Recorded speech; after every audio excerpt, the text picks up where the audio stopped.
Listeners be advised.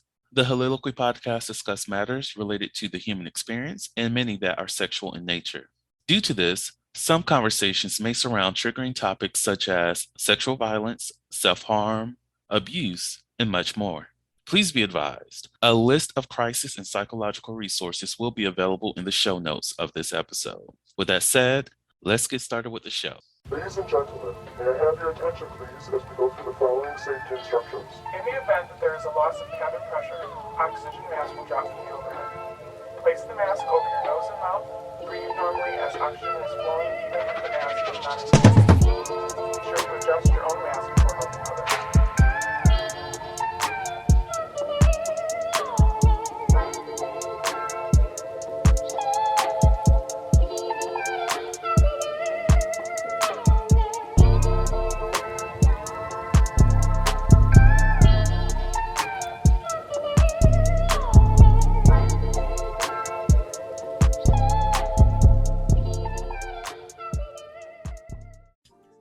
Hello, everyone. Welcome to the Soliloquy podcast, where we step out and speak on sexuality. This is your favorite host, Vernon T. Scott, also known as Slaytor Jackson.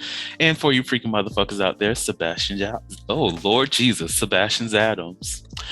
On today's episode, we will be talking about media and sex education. In this episode, we'll be discussing the impact of media as it relates to sex education. And I have with me Tyrell and motherfucking Shane. I'm happy that y'all could join me. And, with it being Heauxvember, it's a new kind of thing. It's a new type of seasoning and all this other stuff. It's the second Tony episode. Castries instead of the Lowrys. Look. Exactly. Look, we up in here. So. Look, it's not no bare minimum seasoning. This is like that top tier shit. Like you getting that Creole season, you getting that garlic powder, you getting that fucking onion powder, you getting everything. With the bay leaf for no damn reason. Ooh, exactly. No damn reason. Like, have y'all?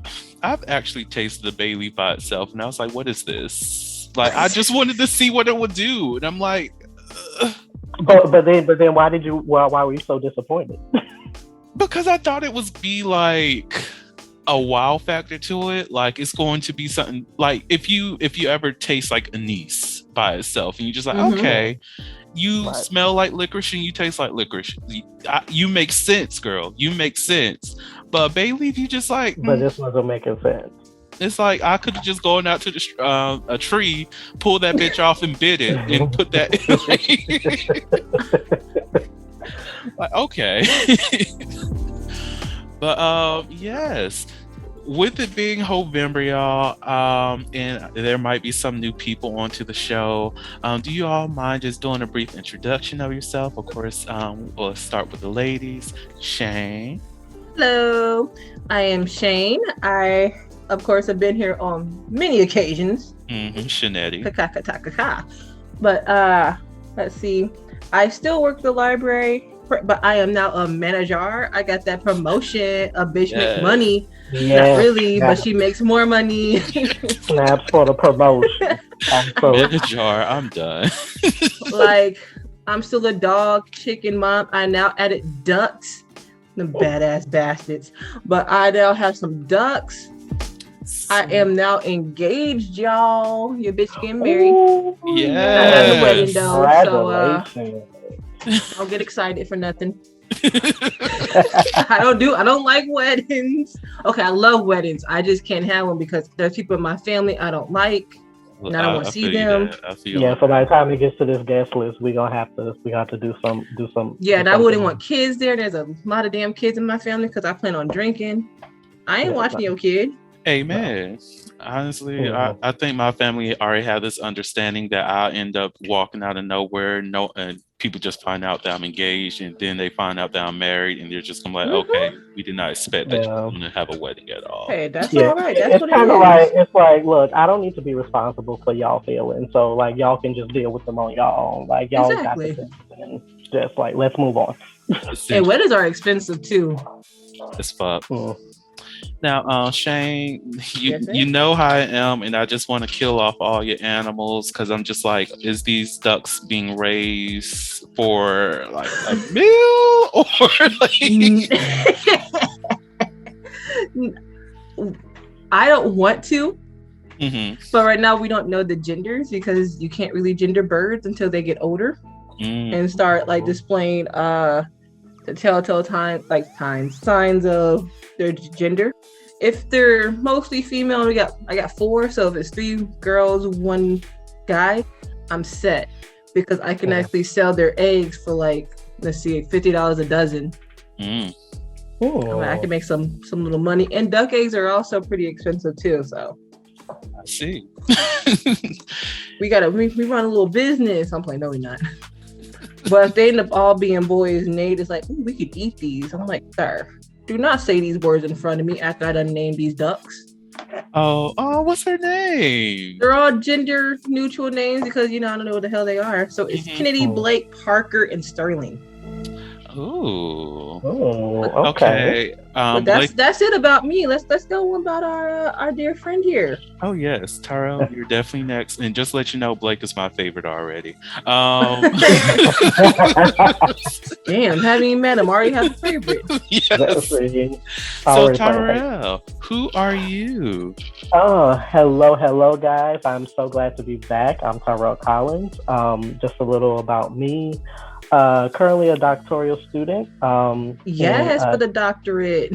Thank you. And so my work is centering in Black, queer, and trans studies. Yeah, like I said, been on here. Been so great to be on here for numerous amount of times.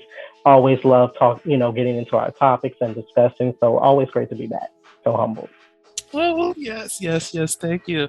I love having you, Tyrell. Like the conversations between us are always immaculate, and I love it so much. And y'all, I listened to a couple of podcasts that he was on. I'm like, he sounds so sophisticated. Ain't it? Oh, right. No, meanwhile, you get down to mine and Adrian, we sound ratchet and dumb as hell. No. Meanwhile, Dr. Tyrell over here sound like he giving a lecture. And I'm like, I'm here for it. Here's the thing, though. We all adding flavor to our episodes. Like we have a balance of always the comedy, the lightheartedness, the funny, everything. All of that is thrown into the pot, and so like that's what we all contribute. Look, it's about that seasoning, y'all. It's about that seasoning. we a well balanced meal over here. Yeah. Oh, girl. Ooh, not y'all making me hungry. I'm thinking. I'm cooking for my grandparents tomorrow, and I'm deciding to make Cajun chicken Alfredo, and now I'm just like I want to go to the store and make this shit today. Don't forget the garlic bread now. I might do that. I should. Do you make garlic bread from like scratch, or do you just get the like Texas toast and just call it a day? Because I'm a Texas toast motherfucker. It depends on the mood. I tend to try to make it from scratch. Which really, if I had the time, I would roast the garlic just to get some of the flavor out. Roast it in some oil, then you whip it up with, then you blend it with butter. Then you just nice and spread on some what is that, baguettes? There you go. Are you gonna cook tomorrow? Who, me? Mm-hmm. No. Oh, damn. It's not like I'm driving to make anyways, but so you about to drive all the way down here for some garlic bread? Look, I've driven that far for a meal before. I'm not even gonna lie. Yeah, you have. I remember you telling me about that, but it sounded lit. I don't judge you for that one. So that meal sounded like I was ready to hop in my car and drive down there. Ain't it? So, now that we had our introductions, like I mentioned at the top of the show, we will be discussing media and sex education. A part of that, the TV shows Sex Education in Big Mouth. Their main focus is educating people on, like sexuality and all this other stuff. Are you two like fans of the show? Do you like the show? Any critiques, anything like that? I watch. I'm a faithful watcher of Sex Education. I haven't seen Big Mouth yet, but I am. So I'm definitely a fan of one out of the two. What about you, Shannon? I'm actually the reverse. I watched Big Mouth, but haven't really watched the fullness of Sex Education. Okay. Like I like the I do enjoy Big Mouth because I enjoy the delivery of it. It's a bit caught me off guard because like, oh, these are actual kids talking about. Right. But then when you get down to like how old they are, I'm like, according to science and like the basics information and like visit like the anatomy books and biology, they are at that age where they're supposed to start going through that stuff for puberty. Exactly. Like I'm a fan of it. Like I would say my like I love both shows, honestly. Like Big Mouth is just ghetto as hell. It's like every time I watch that show, I'm just like, I'm both uncomfortable and entertained at the same fucking time. Yes. That's the thing that really bothers me watching it, because I like it because it does like for an older adult, it gives you a look at what your child may possibly be going through in their stages of puberty. And then they get a very interesting and semi-scientific understanding of what is going on through the body. Like I even love their intro because it's like I'm going through changes, and everything that is you're seeing on the screen is related to puberty. And like my favorite thing is when they flick the what was that? Was it the uterus or cervix? And then the blood drops out of it. Like, it was the uterus. Yeah. And I'm like, that's literally the opening. That is literally the opening of the show. I'm going through changes, flick a uterus and blood comes out. And I'm like, oh, interesting. I wish it was that fucking simple, but like, but they also go through that in the show because some of the girls were arguing how their flows were different, and like overall, I'm like, yes, the books lie to you. You do not, whatever. Like, oh yeah, from 5 to 7 days. Some of us aren't that lucky, or some of us are very lucky. So it really depends on the body when they go into that, which is what I like about Big Mouth, because there's a group of girls and a group of guys, not just one of each. And they each go through their own form of puberty. Like there is one character, is it Jess, the red hair? Wait, you talking about the creeper? No. The girl. Yeah, I can't remember her name to save my life right now. But she's redheaded. Her parents got divorced. Jessie, there. I was close enough with Jess. But the episode when she was falling into depression. Oh, the cat. Yes, I really thought it was something cool that they hit on, because some people do start struggling with their mental health because of puberty, especially with girls, because our hormones are just ridiculous, and then you have to deal with regular life, and it sometimes just becomes too much. Well, she's like 13. How old are they? I think they're within that 12 to 14 age range. Yeah, and I'm like, her parents are getting divorced. She's finding out that her mom, I believe her mom came out as a lesbian, late life lesbian. So her parents are getting divorced. She has to move. Her dad is in a different location. I'm like, that's a lot for a 13-year-old girl. So when they did the whole depression episode, I'm like, that's actually pretty deep. So a lot of shows try to like skip around mental health problems within like youth. They always try to like figure like, oh, it only happens in your adult years. No, sometimes it starts young. And I like their take on mental health in terms of like using the cat and how the cat comforts her. And you know, like people who are familiar with mental health understand that the cat is the depression kitty, essentially. But Jessie looks comfortable. She likes where she's at, but she's not motivated to do anything, and the cat is just caressing her, making her feel good. The cat got her a pillow and blanket, and giving her the sweet things of validation of, it's okay, girl, I love you, figuring her anxieties too at the same time, like like her hormone monster was worried. I'm like, I like how they gave the hormone monsters like these horny, terrible creatures, but they also gave them a sense of like humanity in a sense, because they are genuinely worried about the kid they have to watch over. Exactly. I love that it's like a corporate office and everything. Like you bring They it gave them a work. spin-off. They gave the monsters and everything else in that entirety. Just like the hormone universe, essentially. They gave them a spin-off and it just goes about their regular day and what they do. Yeah. I thought was pretty cool. Like, I'm like, huh. They didn't think about them actually getting their own piece of the pie in a way. Yes. And for anybody who might want to know what that show is, the spinoff is called Human Resources. Mm-hmm. Definitely recommend watching it. It's hilarious. Even that gives you a different insight in different ways that our hormones really do impact us. I love that fucking mosquito, the anxiety mosquito. That motherfucker right there is way too fucking much. But I'm just like, it hurt me. I'm like, is this me? I'm like, how dare y'all put my anxiety on TV right now? Because this thing is so jittery. Right. It's like, ooh. It's like first it goes from like left side of the screen, next shows in your face. I'm like, yep, that's how anxiety works. That's how it works, yeah. So it's like just like manifestations, just really coming. Like what was that? The guilt vampire thing. Oh, the shame vampire. Yes, I'm like his entire arc in Big Mouth and then in Human Resources. I'm like, people do feel shame about things, and it's like, you know what? What was one of the characters? The over sexualized kid that has that sex pillow. Oh my! I love that kid. Is it Jay? No. Yeah, it's Jay. It's Jay. Yes. Like when he was battling his sexuality, the shame vampire was like, "Hello."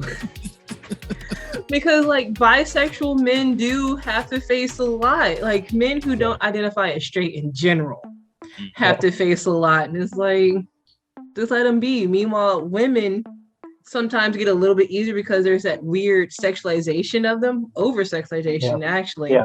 There's this there's definitely this fetishization, this fantasy to see, two women together, but as soon as it flips to, two men who make gender loving, it's like, oh, get that off the screen. Like Jay, he was OP when he came out as bisexual, people kind of changed towards him. And I'm like, that's very real. Like I've witness how some of my male friends who don't identify as straight, like either they're not non-binary, that's something different. What was it? Pansexual, asexual, stuff like that. If they're not straight, it's just like throw them away. Yeah. So it's like watching him struggle to find his identity and just be comfortable with it. Here comes that damn shame vampire. And, like he didn't even need a hormone monster. They were like, "Oh, this kid is set. He's fine. He is fine." That's the thing that really got me. It's just like everybody else. Morty is way too much, but just enough. And I love it that like how he engaged with Nick and whatnot, and how he's just like, hey, we need to talk, fam. Like, wait. Yeah, he put Nick in his place several times because Nick can be a douche.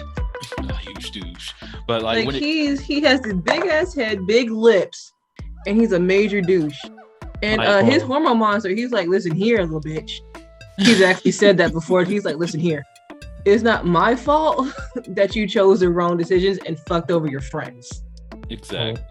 And I think like when it comes to Jay and his lack of a hormone monster, it closes a door that I wish would open up for him, because it's like there's depression that is right there within Jay. Like everything that he lives through within his family. God, his brothers are terrible. His father's neglectful and his mom's an alcoholic. It's like when you know his living circumstances, you're just like, this kid is not okay. He might be cheerful. He might have all the great energy around him, but at the end of the day, this child is going through trauma on a regular basis, and we need the depression kitty will be perfect for him. Yeah, and it's that classic syndrome of like how you can be surrounded by people and yet you are so alone. Which I do think, like Vernon said, they should hit on that, because there's been a lot of cases people like, but they have so many friends, they had a this, that, and the third. It's like, yeah, but they can still be lonely and sad because they don't feel like they have someone who can talk to them and like and understand what they're going through. Like he doesn't. He unlike everyone else, he doesn't have like that outlet other than fucking his pillows.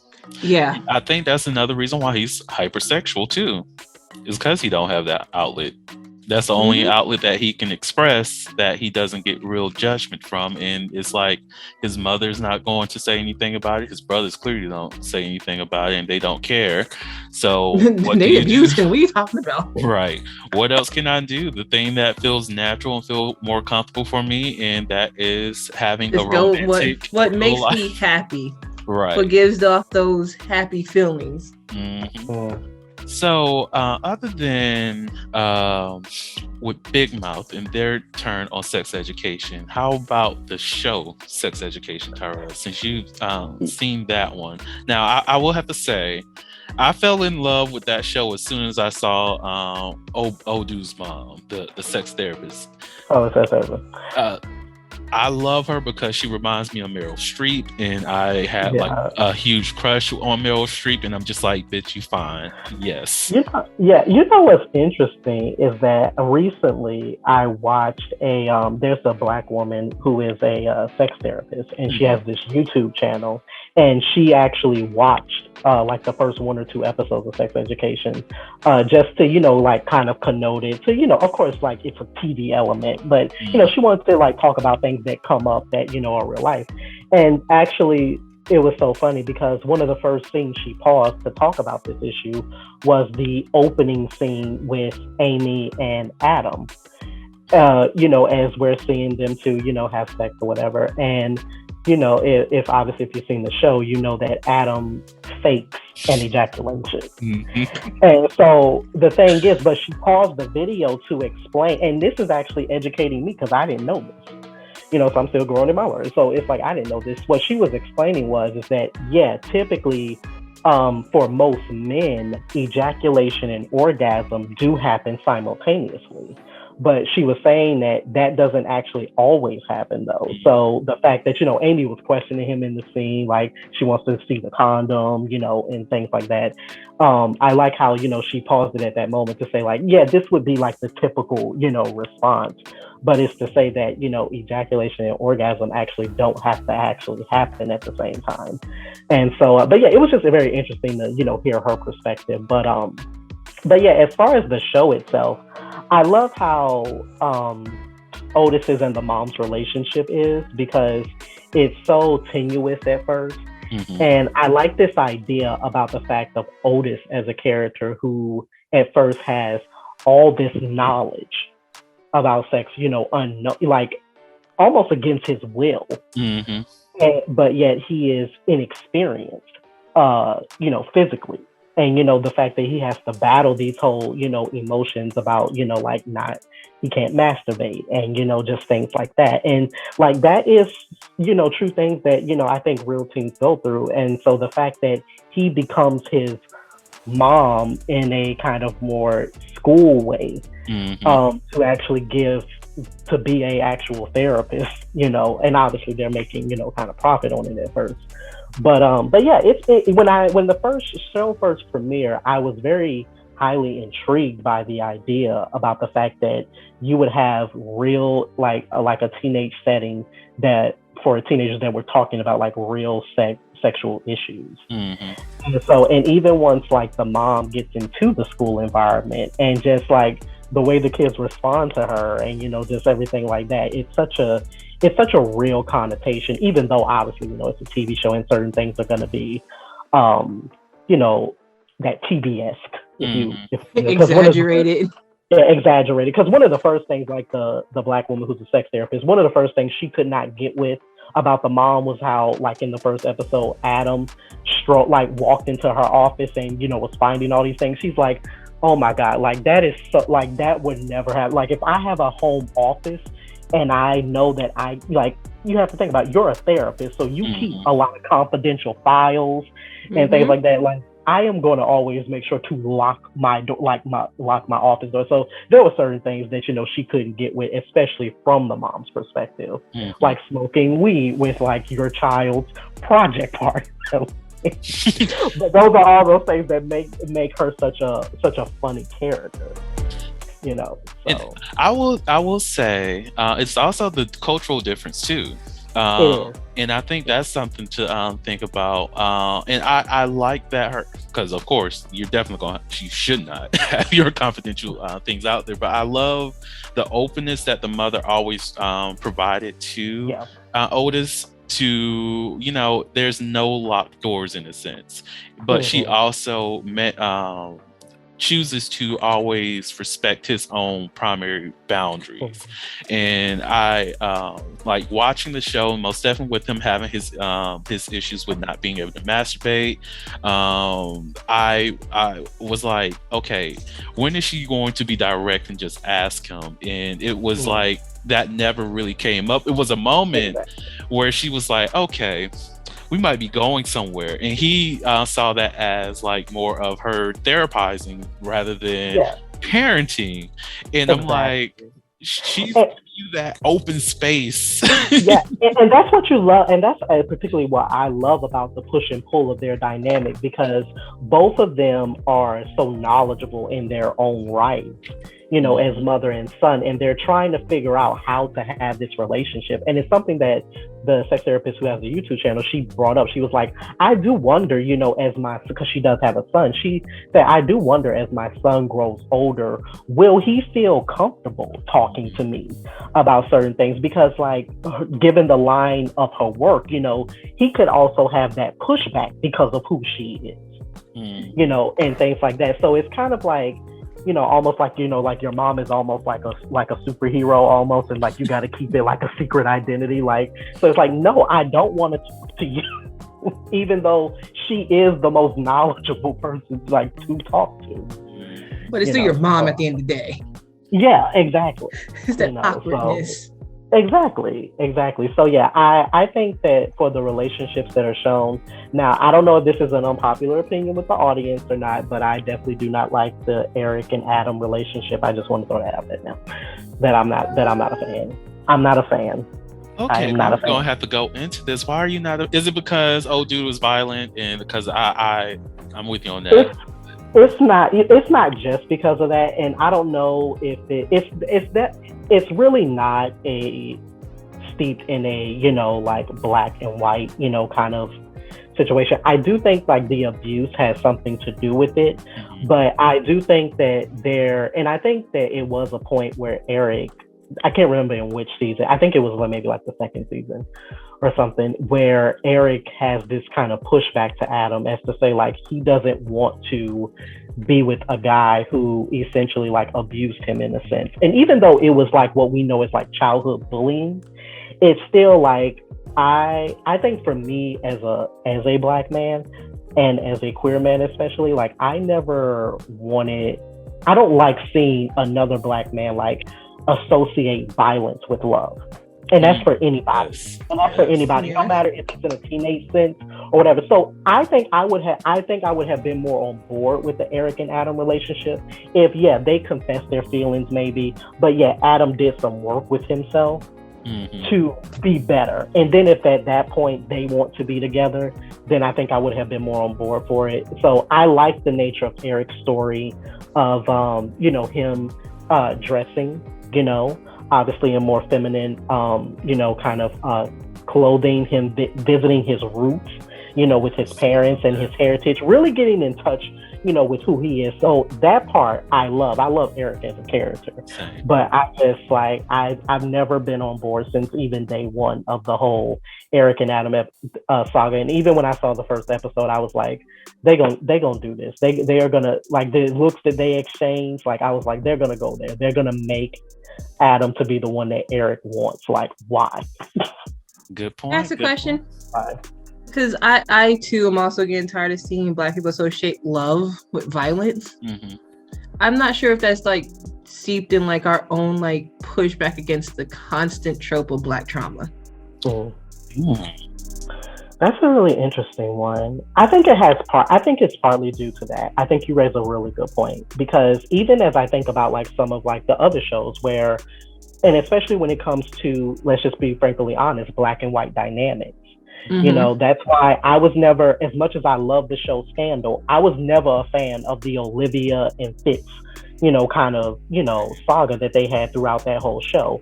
And I think it's because when you introduce levels of power dynamics that exist with, particular people, which is a form of abuse in a way, it's like it makes the whole it makes the showcasing of the relationship so unappealing. Like, it's okay, everybody's going to go through their struggles, their ups and downs and things like that, but when a relationship is steeped in the nature of a power struggle, and especially when that power struggle is black and white, like, it's really unappealing. It's really unappealing. Yeah, I'm that way too. Same. I have to say, like, when Eric went back, I think, was it Ghana or Nigeria? Ghana? Yeah, it was. I think it was Ghana.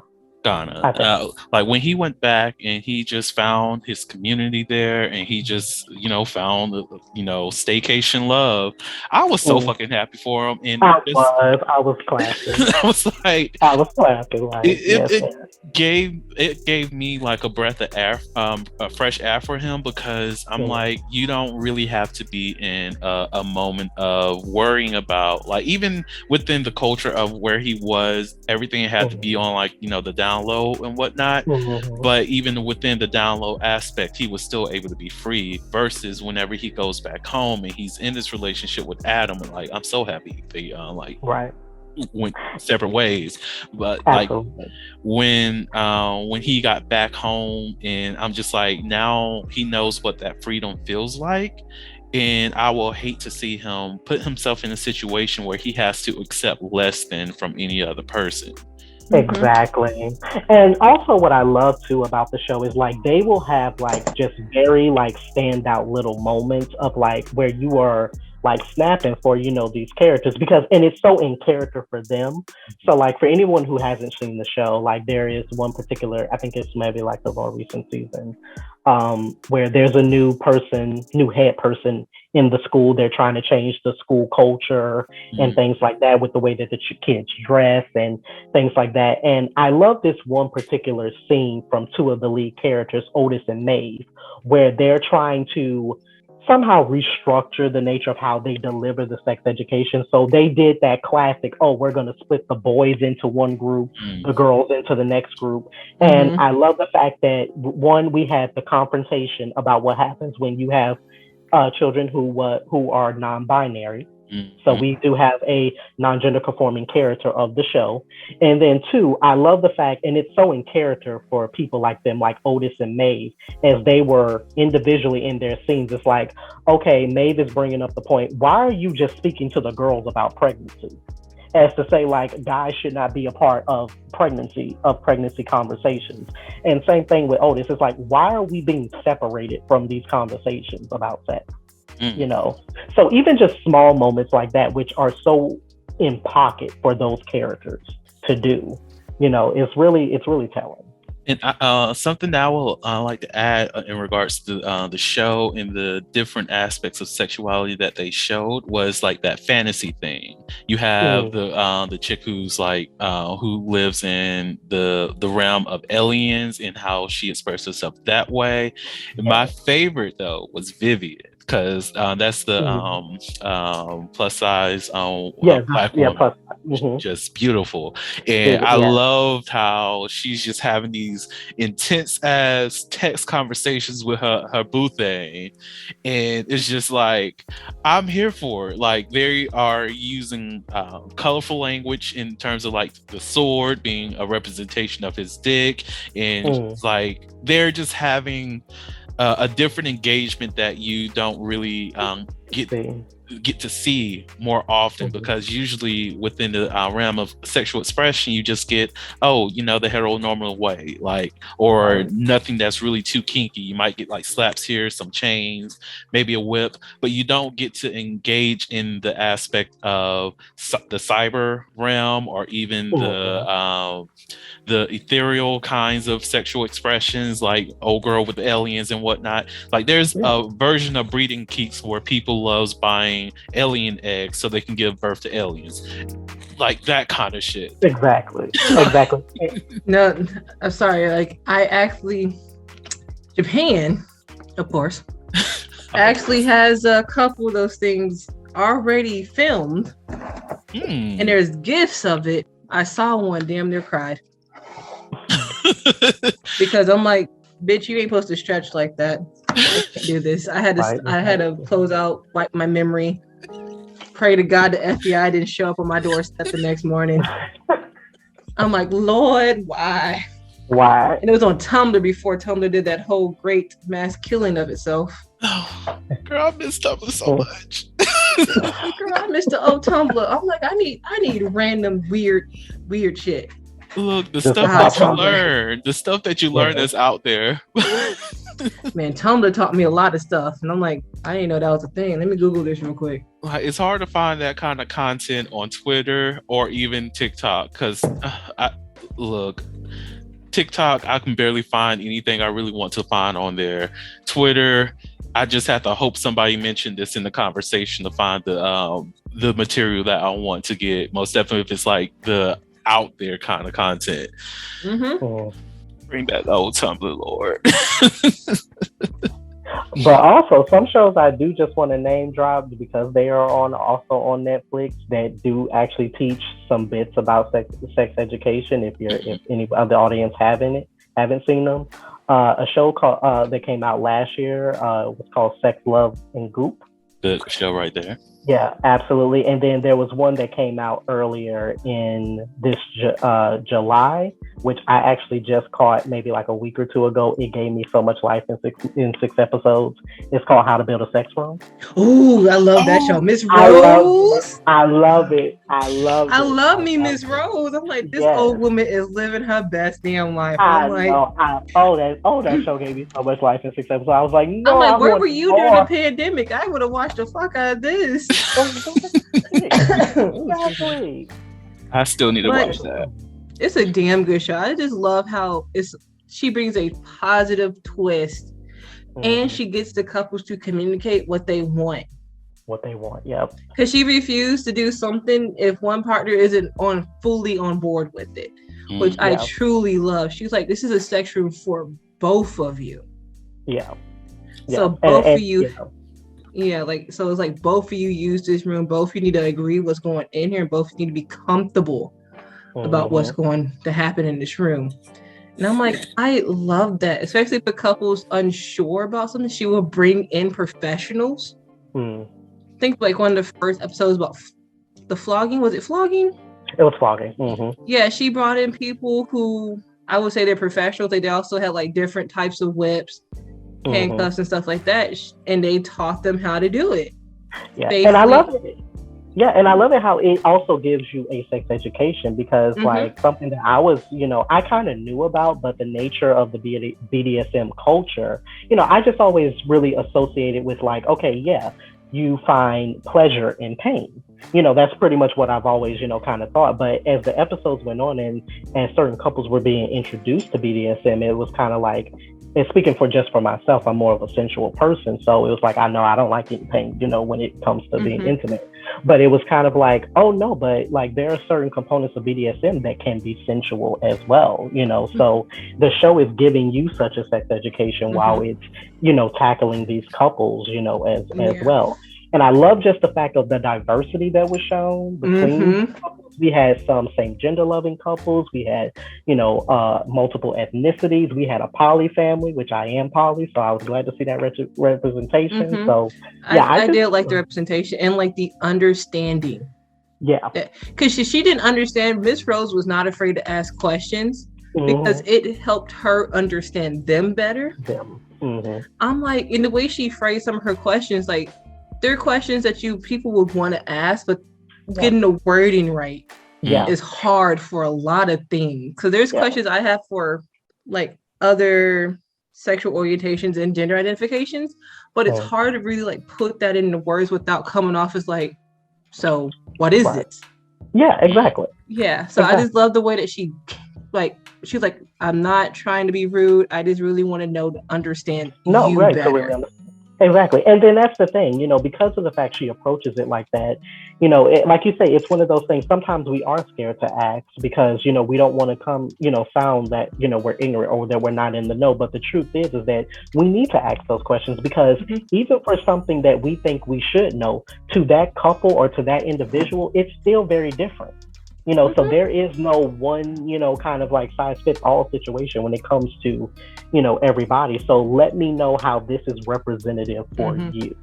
And none of the couples, when she asked those questions, were offended. They're like, we're glad to answer these questions for you, because I'm not sure about you guys. I have come across those, like you ask them a simple question, they act like you're automatically supposed to know. I'm like, I just fucking met you. Exactly.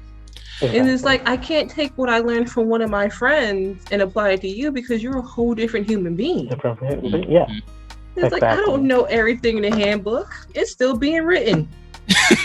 Exactly. Yeah.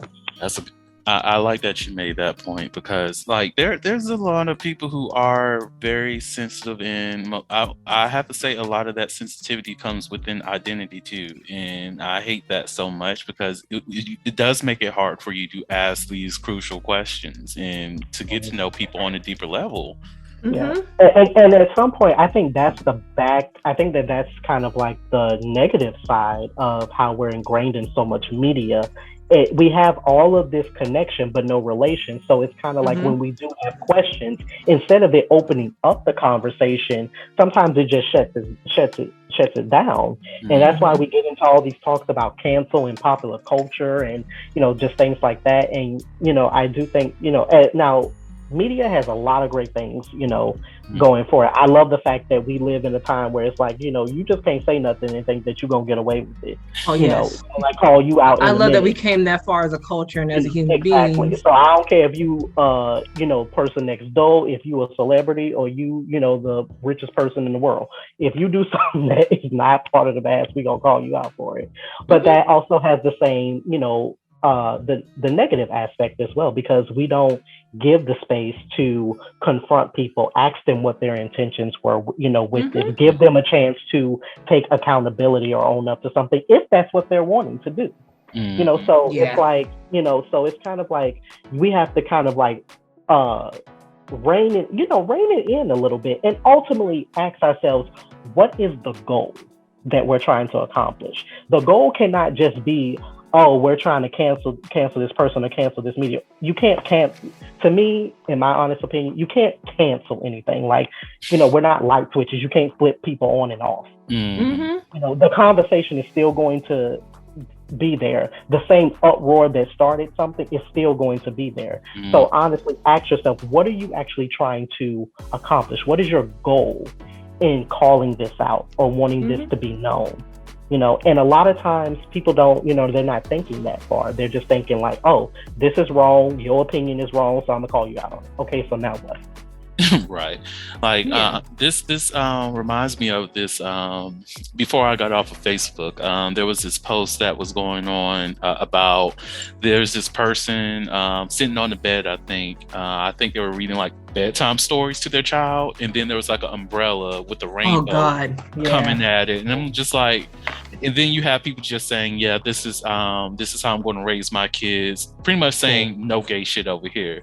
And I pretty much commented on that. I'm like, okay, so are we over here celebrating the willingness to miseducate our children and just go the ignorant approach without acknowledging that LGBTQ people actually exist and are fully natural beings? It's like all of this is natural. And there were some people who was just like, who came and was like, I refuse to like teach my kids anything about blah blah blah blah. I'm like, but you not teaching them, what if they end up being gay? What if they end up being a lesbian? What if they end up being trans or anything like that? you're just telling them that they technically don't exist. Meanwhile, they exist in front of you. So absolutely. you have Absolutely. And then the same, and on the opposite end of the spectrum, I get for parents or, you know, caregivers in general who are wanting to be supportive and things like that, but then they go too overboard, because one of the things that I firmly believe for myself is that I do not believe that you should be subscribing labels onto children at such young ages, because the nature of sexuality, the expression of what they feel, is going to go through so many different changes. So I have a big problem when I hear parents, you know, or caregivers, you know, saying, you know, they want to be supportive and they're like, yeah, because, you know, like little so-and-so, like he may be gay, or, you know, like, you know, just because he feels this or whatever. And I'm like, stop that. Please stop it. If you want to be supportive to a child, be that. Just be supportive. Hear them out. Ask them questions about, hey, well, why do you like so and so? Like, what makes them so? You know, like what makes them so great? Like, just talk to them. You don't need to subscribe labels onto them. You know, so like I can't trust half the kids in my family because these motherfuckers don't know what they want to do half the time. And then, like, let's be real. There's that stage where all kids want to be a damn animal. Exactly. So it's like I would personally wait until my child was closer to their teen years to be like, okay, exactly, let's have this conversation. You should have some understanding of what you're feeling, at a better have a better understanding of their emotions and feelings at that point.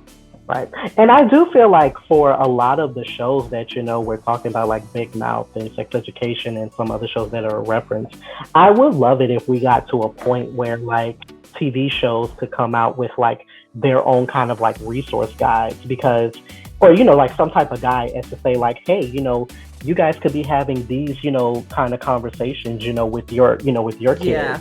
You know, and so I would love like if we just got to that point, because I think we leave it to our own devices because that's always what entertainment has done.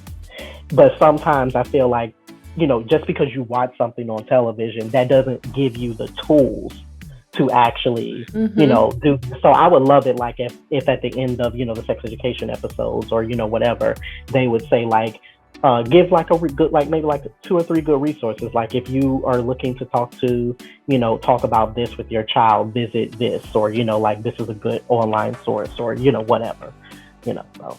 And so the question I have for y'all, do you feel as though that the school system should be responsible of teaching sex ed to students?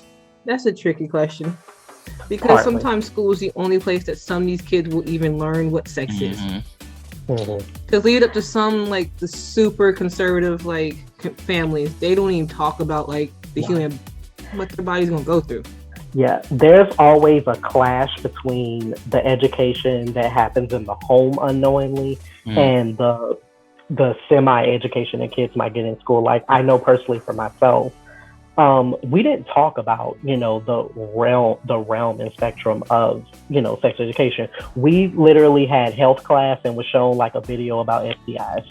And pretty much that was it, you know, and that was it. So it's like nobody knew, no, I'm not gonna say nobody, but me personally, I had to grow up, you know, get into my adulthood before I knew that, you know, sex could be about pleasure. It's about intimacy. It's about connection. It could be about fun and consent and all of these things that, you know, we talk about. And that just wasn't taught, you know, it just wasn't taught to me. So I do think it's partly on the school, but partly on the home as well, because you just have to come to some sort of consensus about what is taught. And for those that have the backlash about the fact that, oh, I don't want my child learning about, you know, queer sex or, you know, things like that, but not taking into account, but your child more than likely will have queer friends, have queer colleagues and things like that. And no, you're not always up in, you know, everybody's sex life, but you want them to be a full-rounded, you know, person, which includes aspects of sex that you are not necessarily going to agree with.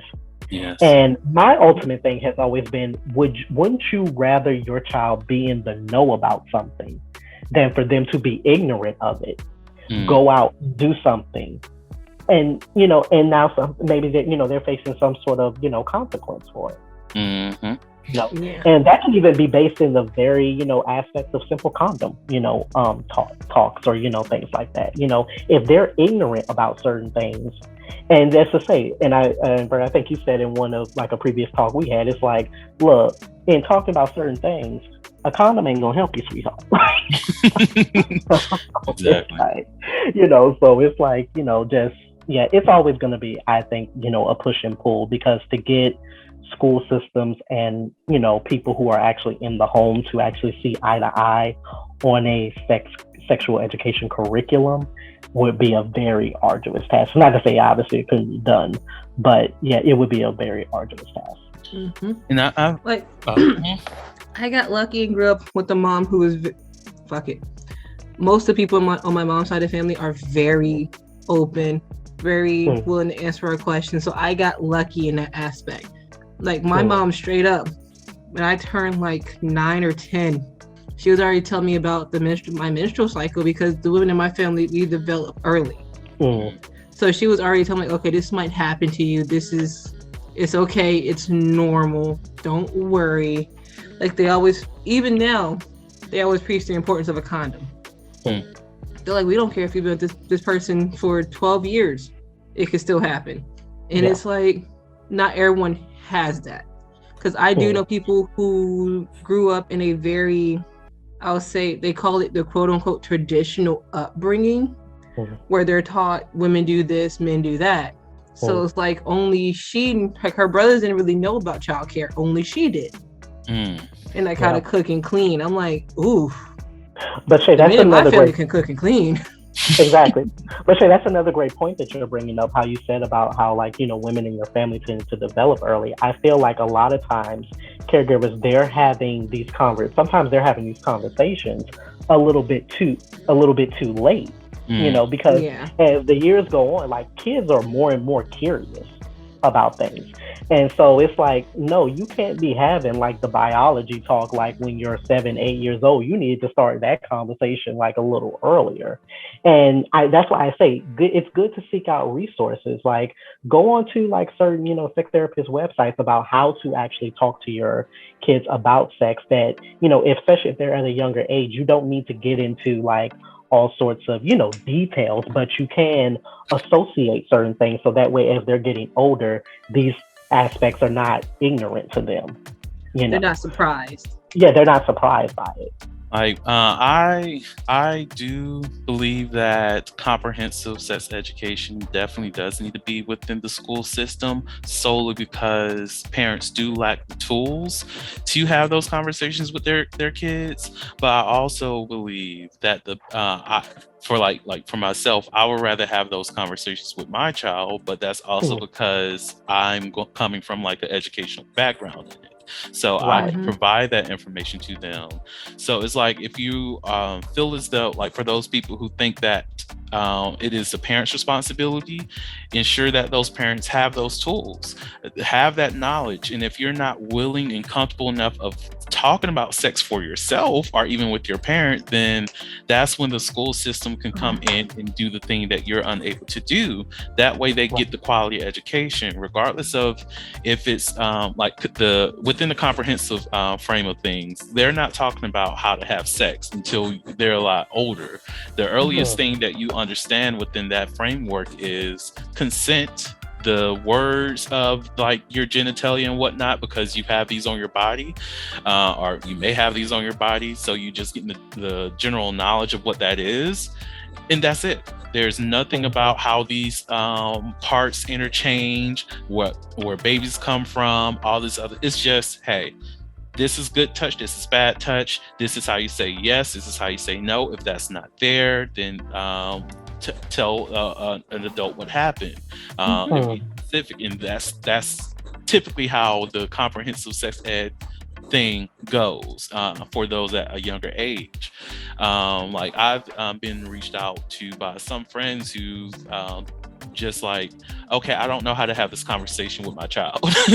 And it's like, and just making that step to even admit that is a great thing. That means you're willing to equip yourself with the knowledge of having that conversation with your child.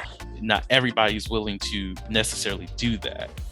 And also something that can facilitate good conversations, especially I think as children enter into like those teen years, is to never assume what your child would not do.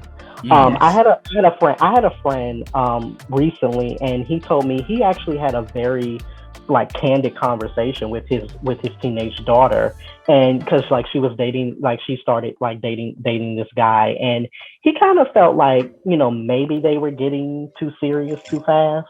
And so he had, some concerns about it, but he didn't know how to like broach her about it because she's always like been somebody who's like made like good decisions. So it's like he doesn't want to assume things, but he doesn't quite know how to approach her either.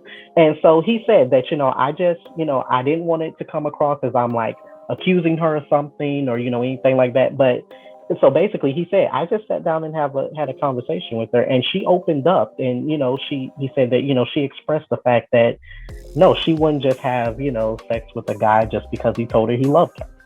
And he was, and a part of him was not necessarily taken aback by that, but he said that no, actually I did not know that about you, but that's good to know, because it's like your child as your child. You don't know who they are when they're in relation to someone else. So you don't know who they are outside. Yeah. Exactly. So it's important to ask those questions, like to say, like to get into their mindset about what they think about certain relations, if they're having relations. So yeah, it's always, very good to just even probe and ask questions. So never assume what your child wouldn't do. Like, I know, like, before I became the manager, my focus was actually youth services. And part of that was actually buying and just making available materials about the body and sex ed. I remember in our group chat, me, Vernon, and some other friends, I posted a picture about one of the sex ed books I got for my YA, and it was very detailed.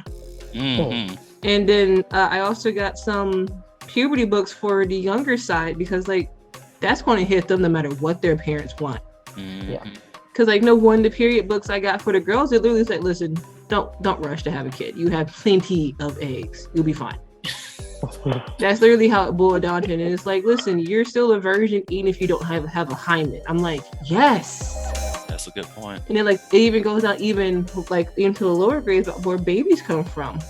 Like I purchased books for all age ranges because I literally was in charge of materials for youth 0 to 17. I'm like, they want me to cover all bases. I'm gonna make sure these kids, even if their parents don't want to talk about it, they can come in this library and flip through one of these books and go from there. And also I've been giving parents like little cheat guides on like how to broach some of these topics with their kids. There's a doctor on YouTube. Her name is Dr. Mama Jones. That's actually her YouTube channel name. She's a registered OBGYN. So who else to get better sex education from than an actual board certified OBGYN? She will literally go through changes of the body, contraceptives and stuff like puberty, just like all those things, sex ed, what to expect, how it can affect your mental health. Like she even goes on some things about men, but her focus is mainly the female body, but she does offer some things for guys because she's like, you guys need to know too. That's like the contraceptive episode. Like she talks about birth control, condoms, emergency contraceptive, like the Plan B pill. And people are literally saying she's trying to promote sexual deviancy and abortions.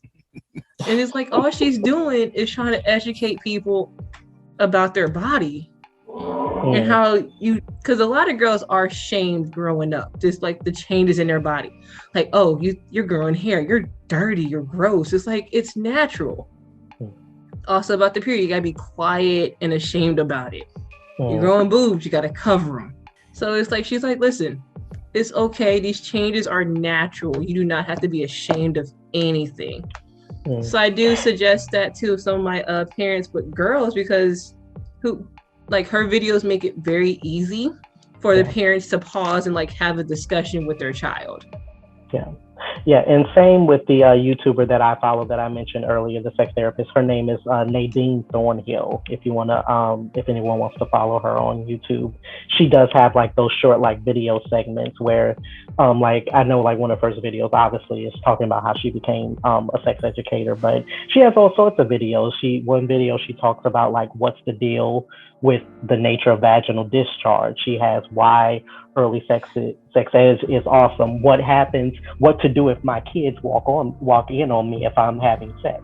You know, so all of these like, so it's like, but all of these like little like videos are really helpful to caregivers, and you know, obviously some of the videos are great to watch even with your children.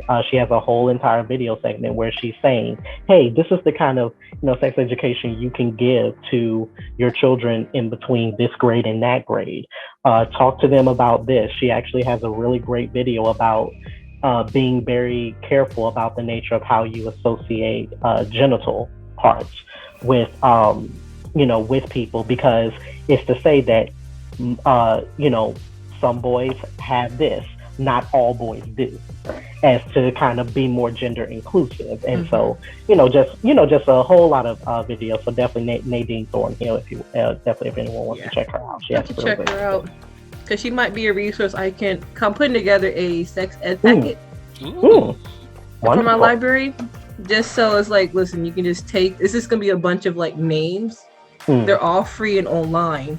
So it's gonna be like a bookmark form. And we're a library. We have 5011 bookmarks. So if they grab one, it looks like a regular bookmark. So it keeps them with their little bit of like just an anonymity, because like not everyone wants to know, like, I need to know these information. So it's like, hey, here it is for you. We're not going to judge you for it or whatever. Yeah, and that's a good thing, because especially as you're getting your packet together, one of the skills can be like, especially for YouTube videos, you can obviously see the title of the video before you click on to see like if it's something that you'd be interested in or not. So yeah, that's definitely a great bonus.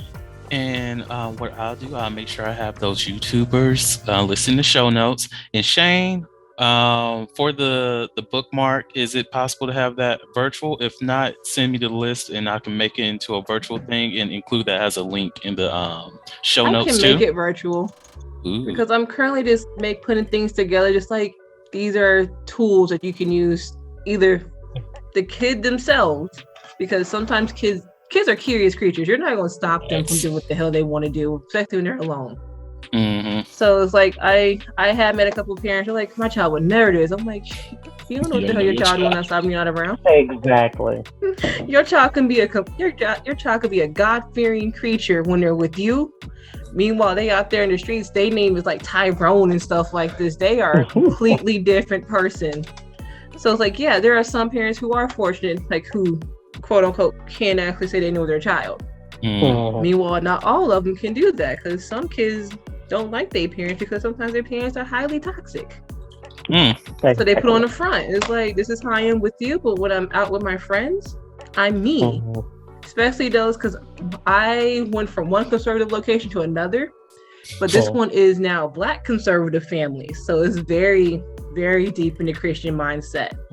I told the girl who does our what I used to do, I'm like, you can get books that are blatantly gay, but try to get those that are very low key, where it's not like all over the cover, but it's like it's mixed in with the storyline.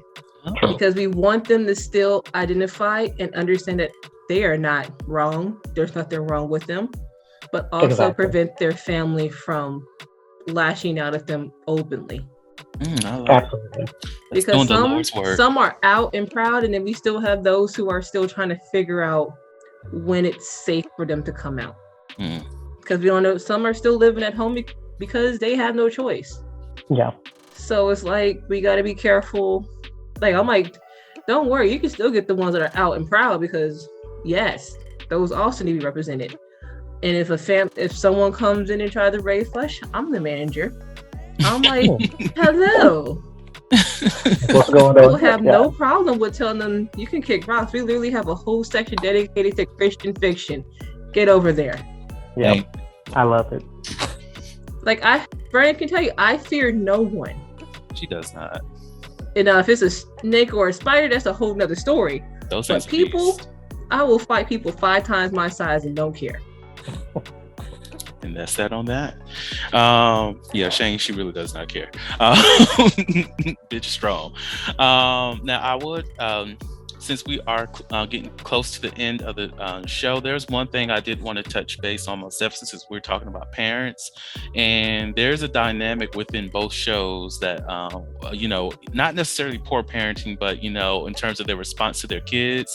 It's kind of absent. Yeah, there's a lot of absence. It's very absent parenting in Big Mouth. I'm not sure about sex. Was not sex ed? Sex education. Sex education.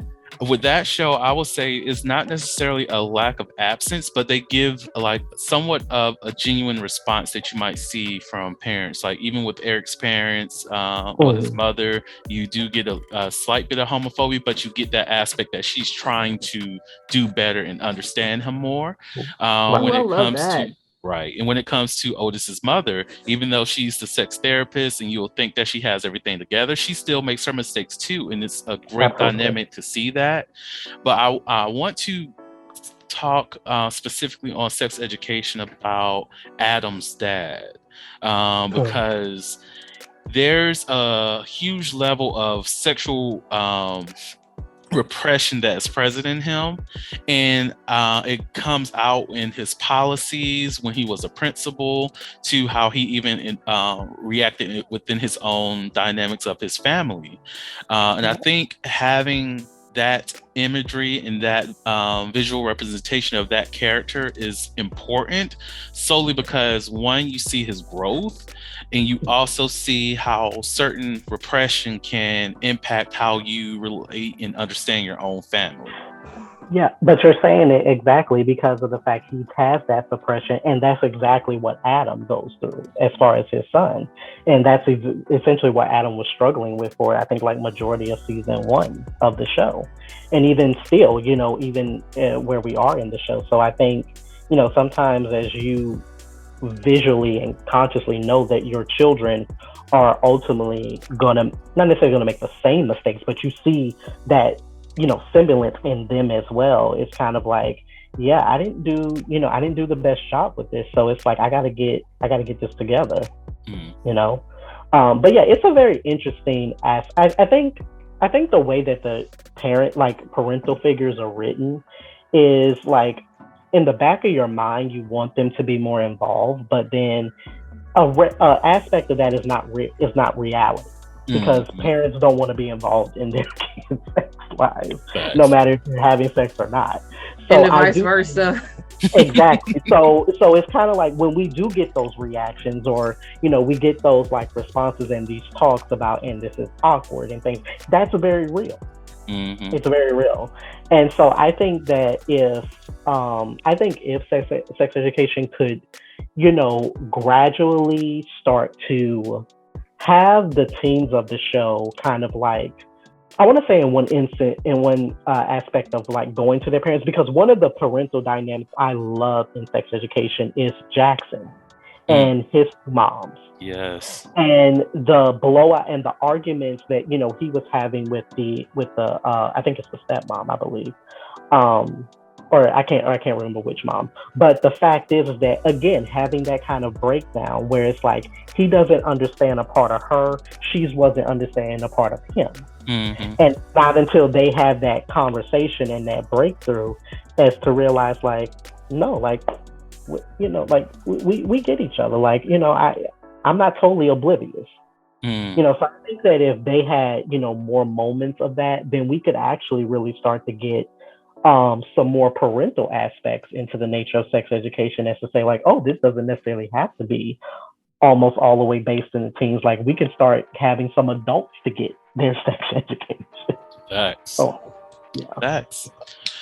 Well, you have some adults like, I had sex before. That's not how that works, honey. Because you have sex doesn't mean A, good, or B, you know what the hell you're talking about. Amen. Amen. So many people out here just think, oh, I'm an expert because I had sex once, or I had sex 18 times or 1,000 times. No. You could be trash. That's probably why you went through so many. Ooh. Truth. Now, on that note, it is the end of the show. I just want to say thank you so much, Shane and Tyrell, for coming on and celebrating Thanks for Heauxvember. having us. Yes, always. Thank you. Y'all are wonderful people. To the listeners, I hope y'all continue to enjoy Heauxvember. There's a lot more content coming out this month for y'all. It's going to be a total of 10 episodes. On that note, thank you all so much for listening to the Soliloquy podcast, where we step out and speak on sexuality. Just in case no one else told you this today, you are beautiful, you are worthy of happiness and joy, you are enough and then some. You may not live up to the expectations of others, but that is okay. You are only required to walk in your own shoes. May each day you live lead you towards abundance. With that said, love you all and see you next episode. Bye. Thank you for listening to the Soliloquy podcast, where we step out and speak on sexuality. You can subscribe to the podcast through your favorite podcasting app and find us on the web at www.soliloquy.com. That's www.heauxliloquy.com. Share the podcast with your friends and join the conversation.